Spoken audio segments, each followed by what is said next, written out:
تو پھر میرے سے گالی کھانا چاہتا ہے؟ کون ہے سعد کاندھلوی مردود؟ جب تک وہ اکابر منہج صحابہ پر تھا تب تک وہ ہماری پیشانی کا جھومر تھا، ہماری سر کا تاج تھا، دنیا کے بڑے مرکز میں بیٹھا ہوا تھا۔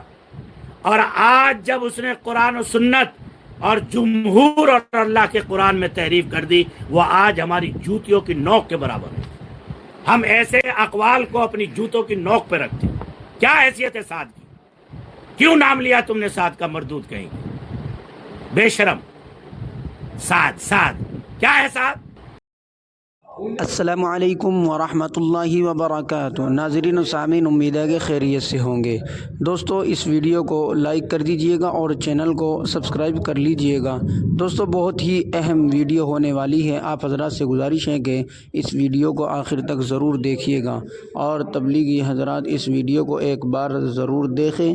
مفتی سالم اشرف قاسمی کا بیان ضرور سن کر جائیے گا، جو انہوں نے مولانا سعد صاحب کے بارے میں دیا ہے، جو میں آپ حضرات بیان سن لیں، پھر اپنے آپ ہی کمنٹس باکس کے اندر اپنی رائے ضرور دیجیے گا۔ السلام علیکم ورحمۃ اللہ وبرکاتہ۔ اس سے دین نہیں پھیلتا، کیا یہ بات صحیح ہے؟ مولانا سعد صاحب کاندھلوی تو پھر میرے سے گالی کھانا چاہتا ہے؟ کون ہے سعد کاندھلوی مردود؟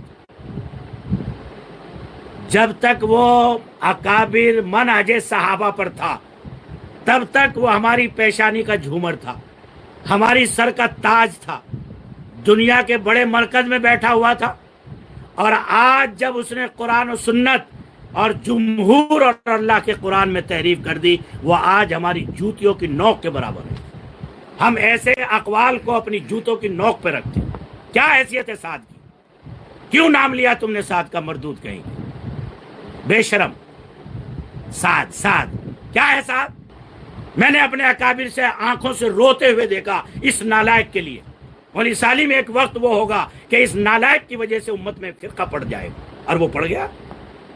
جو اکابر کہتے تھے میں ہی وہ واحد شخص ہوں جس نے سب سے پہلے سعد کے خلاف ویڈیو بنائی، اب سے 7 سال پہلے دارالعلوم نے 4 مہینے کے بعد فتویٰ دیا، سب سے پہلی ویڈیو ہندوستان میں میری آئی۔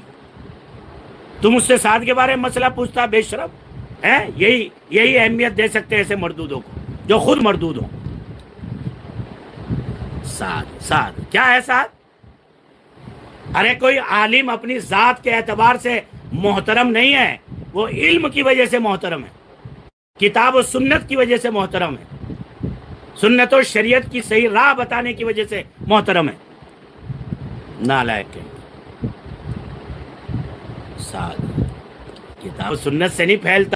حرام خور، یہ دنیا کی ساری لاکھوں کروڑوں اربوں کتابیں ہیں، ان سے دین نہیں پھیلا۔ اور جو تو تقریر کرتا ہے، جو لمبی لمبی پھینکتا ہے، وہ بھی تو کتابوں سے دیکھ کے ہی پھینکتا ہے۔ حضرت جی مولانا یوسف رحمۃ اللہ علیہ کی تحریر کردہ جو تقریریں تیرے پاس ہیں، انہی تقریروں سے تو امریکہ اور افریقہ جا رہا ہے، وہ بھی تو لکھی ہوئی ہے، یا اپنے گھر سے لایا تھا بنا کے؟ کتاب و سنت سے قلم سے نہیں پھیلتا۔ وہ جاہلو، سوچ، کوئی بات نکالنے سے پہلے، گمراہ ہونے سے پہلے سوچ لیا کرو کہ ہم ضلالت اور گمراہی کی کس وادی میں جا گریں گے۔ ایک یہ ہوا، ایک وہ مردود سلمان ندوی ہو گیا۔ ان پر قدغن لگائیے، ورنہ یہ ایسی جماعت تیار کر لیں گے کہ امت کو ان کا مقابلہ کرنا مشکل ہو جائے گا۔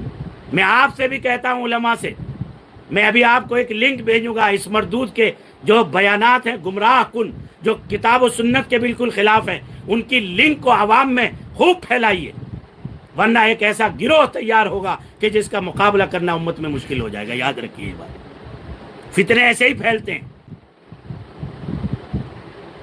میرے اب تک کی زندگی میں کئی جماعتیں ایسی ہیں کہ جن کی ابتدا بہت اچھی تھی، کتاب و سنت کے مطابق تھی، لیکن ایک زر پرست، شہوت پرست آیا اور اس نے پوری جماعت کا ستیہ ناش کر دیا۔ جیسے تبلیغی جماعت کو سعد نے مردود بنا دیا پوری دنیا کی نگاہ میں، سمجھے؟ اس لیے بہت سوچ سمجھ کے سعد واد، یہ ایسے علمان سلمان، ان کے بارے میں اگر سبق میں میسج کر دیا تو اچھا نہیں ہوگا، دھیان رکھنا۔ چلو بس۔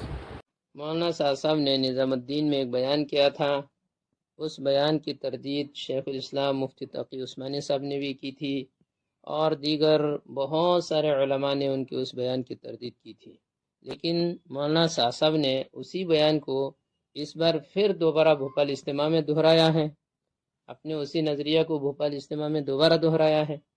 آئیے مولانا کی بھی بات کو بھی سنتے ہیں اور ان حضرات نے جو بات کہی تھی وہ بھی سنتے ہیں۔ پہلے مولانا کی بات سن لیتے ہیں، مولانا کیا کہتے ہیں۔ دعوت ہر مسلمان کے ذمہ فرض عین ہے، اس لیے کہ معروف نہی منکر۔ اور کیونکہ اس زمانے میں لوگ یہ سمجھتے ہیں کہ ہم مطلب کا کوئی ایک طریقہ نہیں ہے، اخبار سے، رسائل سے، موبائل سے، اس سے بھی تو دعوت دی جا سکتی ہے۔ اور میں عرض کر رہا ہوں کہ نہیں، میں تو شروع سے کہہ رہا ہوں کہ دعوت بدنی فریضہ ہے، دعوت بدنی فریضہ ہے، دعوت کا فریضہ قدم سے ادا نہیں ہوگا، دعوت بدنی فریضہ ہے۔ یہ ہے مولانا کی بات۔ اب آئیے مفتی تقی عثمانی صاحب نے کیا بات کہی تھی وہ سنتے ہیں۔ آ رہا ہے کہ تبلیغ اور دعوت صرف زبان سے ہو سکتی ہے، قلم سے نہیں ہو سکتی۔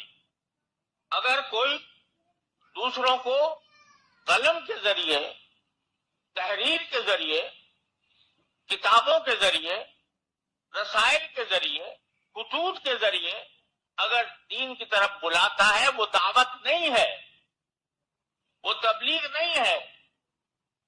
وہ اس کو اگر کوئی تبلیغ سمجھتا ہے تو غلط ہے۔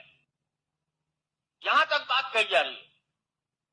اس کا مطلب یہ ہے کہ پوری 1400 سال کی تاریخ میں جن لوگوں نے دین کے اوپر محنت کی، دین کی تبلیغ اور اس کے نشر و اشاعت کے لیے کتابیں لکھی، قرآن کی تفسیر کی، حدیث کا درس دیا، فقہ کے احکام جو لوگوں تک پہنچائے، وہ سب بیکار ہے، وہ دعوت میں داخل ہی نہیں ہے، وہ تبلیغ میں داخل ہی نہیں ہے، وہ سارا کا سارا جو ہے وہ دعوت اور تبلیغ سے باہر ہے۔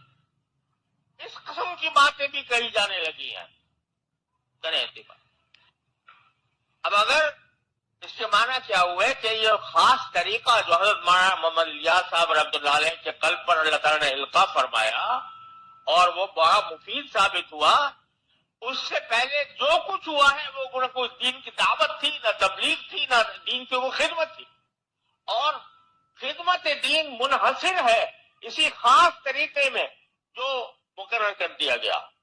اگر کسی خاص طریقے کو جو کسی مصلحت کے تحت دین کے کام کے لیے اختیار کیا گیا، اس کو لازم، اس کو فرض عین سمجھ لیا جائے تو وہ بدعت بن جاتا ہے، اسی کو بدعت کہتے ہیں۔ اس طرح کی سخت تردید کے باوجود مولانا صاحب نے اس بار پھر بھوپال اجتماع میں وہی ساری باتیں دہرائی ہیں۔ مولانا وہی کہہ رہے کہ دعوت بدنی عمل ہے، قلم کے ذریعے سے نہیں ہو سکتا ہے، اخبار کے ذریعے سے نہیں ہو سکتا ہے، رسالے کے ذریعے سے نہیں ہو سکتا ہے، کتابوں کے ذریعے سے نہیں ہو سکتے ہیں۔ اللہ کی پناہ، اس اللہ کے بندے کو کون سمجھا ہے؟ کس طرح سے یہ سمجھیں گے؟ فتویٰ دیے جا رہے ہیں، لوگ سمجھا رہے ہیں، لوگ ان کے خلاف بول رہے ہیں، پھر بھی کچھ کسی کا نہیں سن رہے ہیں۔ ابھی ایک فتویٰ آیا ہوا ہے جس میں ان کو بدترین قسم کا گمراہ کہا گیا ہے، ان کے ماننے والوں کو بھی بدترین قسم کا گمراہ کہا گیا ہے، ان کی اجتماع میں شرکت نہ کرنے کے لیے کہا گیا ہے، اور علماء کو ان سے برأت کا اظہار کرنے کے لیے کہا گیا ہے۔ یہ ساری باتیں ہو رہی ہیں، اس کے باوجود